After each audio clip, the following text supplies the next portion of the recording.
Three people shot in Mauldin, and now the sheriff's office trying to figure out what in the world happened. The investigation spanned 2 crime scenes last night, and those victims remain in the hospital. Fox Carolina's Matt Koufax is at the Greenville County Law Enforcement Center with what we know. We're still working to get you the latest on the investigation into those 3 people shot in Mauldin last night. Initially, Mauldin Police Department responded to 1 scene. Greenville County deputies are now investigating 2 different crime scenes and trying to find the latest on who might have fired those shots, pulled that trigger last night. And you're going to be looking at video in a second. The sheriff's office says the call came in around 7:40 p.m. last night.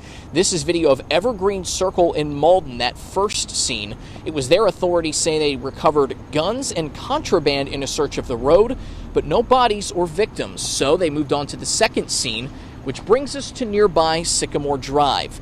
This is where they found those 3 victims we just spoke to you about. All 3 of them thankfully had non-life-threatening wounds and were immediately taken to the hospital. One witness we spoke to described what he heard outside and saw as all of this went down.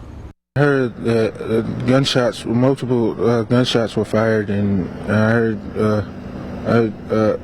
screaming. I heard they were screaming.